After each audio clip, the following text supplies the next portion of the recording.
ములుగు జిల్లా ఇసుక వారిలలో అధికారులు కనసంలోనే ఇసుక అక్రమ దందా కొనసాగుతుందని స్థానికులు ఆరోపిస్తున్నారు. రాత్రి పగలు తేడా లేకుండా ఇసుకను తరలిస్తున్నారని అధికారులు ఎన్నిసార్లు చెప్పినా పట్టించుకోలేదని మండిపడుతున్నారు.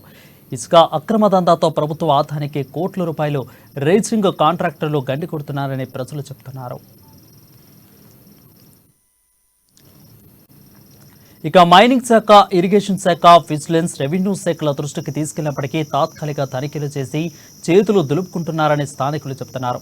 జిల్లా కలెక్టర్ ఇలా త్రిపాఠి స్పందించి తగిన చర్యలు తీసుకోవాలని ప్రజలు కోరుతున్నారు.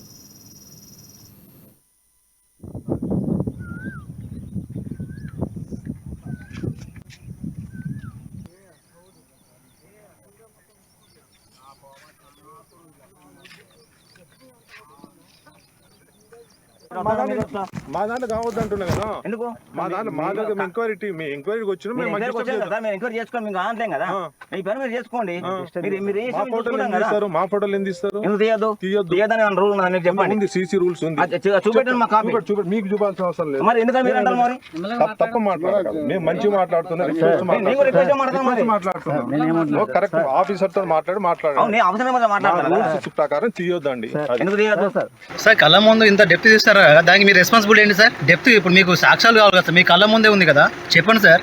కళ్ళ ముందు ఇంత పొక్కలు కొట్టారు కదా, నీళ్ళు వచ్చి తిరిగి పొక్కలు కొట్టారు కదా, దానికి మీ సమాధానం ఏంటి? మీకు సాక్ష్యాలు కావాలి కదా సార్, మీరు ఇక్కడనే ఉన్నారు కదా, సరౌండింగ్ లో ఉన్నారు. మీరు ఇసుక కావాలకి చిన్న చెరువుకుంట్ల కోసం ఇచ్చింది, లక్షల చెరువు కోసం ఇచ్చిందా? మరి చెప్పండి సార్, మనకు నీళ్లు వచ్చి తిరిగా డెప్త్ ఇస్తున్నారు, దీనిపై మీ సమాధానం? ప్రాజెక్ట్ ఆఫీసర్ మీరు తమరు ఇలాంటి